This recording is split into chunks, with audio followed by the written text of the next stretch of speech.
Okay, so this is Lady Soul, and I am watching Ricky Smiley and Jamie Foxx and Gary at interview, and Jamie is talking about celebrities needing to speak up about certain situations that go on in our community, and he happened to mention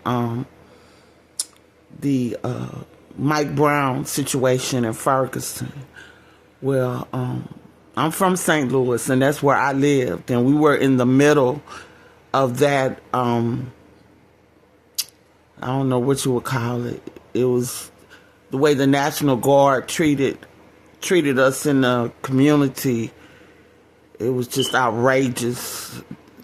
They came all militiaed up and mishandled all the civilians there. They were protecting buildings, protecting the government buildings. But to address and make it clear about the story of Mike Brown, he did not mouth off at that police. That's not what happened. Over in that area in the Canfield apartments, when the kids have to walk back and forth to the store, the way they have it designed out there in that suburb, there are no sidewalks. So meaning when you come out of your apartment, you have to walk you don't walk in the center of the street, but you have to walk out in the street. There's no sidewalks. And so what the issue was, Mike Brown and Dorian were coming back from the store. And Mike Brown was a big, tall young man, 18, had just graduated high school, but he was gentle, like a teddy bear. Real gentle, soft-spoken guy, just like his father, Mike Brown Sr.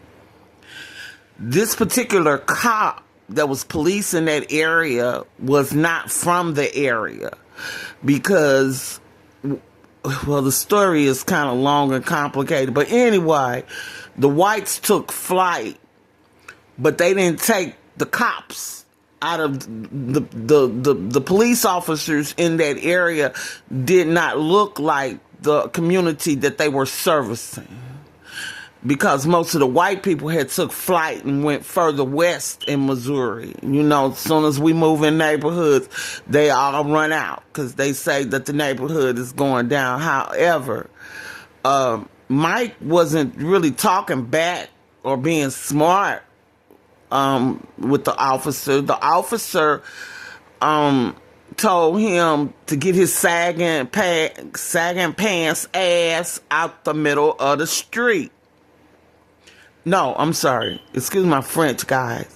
He told him get his sagging pants ass over on the sidewalk. And Michael told him there was no sidewalk for him to get on, and this officer knew that. And so he insisted that he get on the sidewalk. And Mike was insistently telling him, there's no sidewalk. And Dorian was with him. They didn't know it wasn't no sidewalk. It was just straight up harassment. And so the officer drove away. He pulled away and went on down the street. But I don't know if something in him, I don't know if he was having a bad day, but he came back. And Mike and Dorian immediately put their hands up in the air because they already knew what it was going to be. And the police officer lied and said that Mike was accosting him aggressively, but Mike was trying to get away, and he was a big guy, like a linebacker. And the evidence of that is the officer shot him in his back.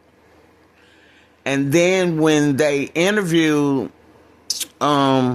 this officer, he told them he reminded him of an ape.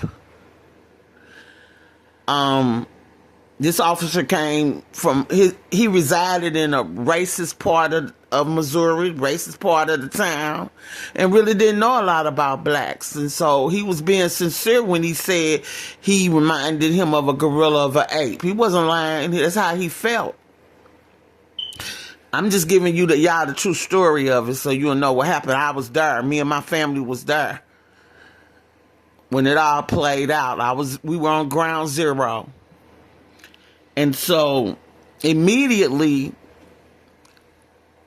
that area wasn't what you would call the middle class area. A lot of people lived in the apartments, probably some maybe in poverty, some maybe above poverty.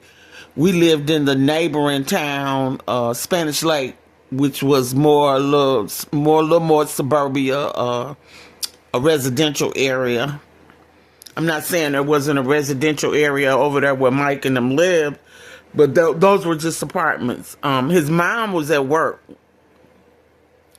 and I don't know. I'm not sure where Mike Sr. was at the time, but the whole just really bad thing about it, just to give you guys a visual of how we were treated in St. Louis and how they treated the people there in the community, because they had to locate his mom on her job.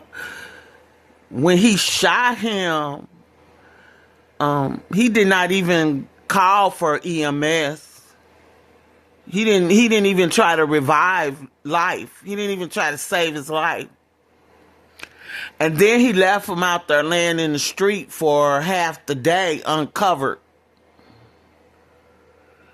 They didn't call, they didn't try to revive life, and they left him laying out there in the street uncovered until the people in the community kind of got outraged and upset about it. Then finally somebody came through and threw a sheet or something over him.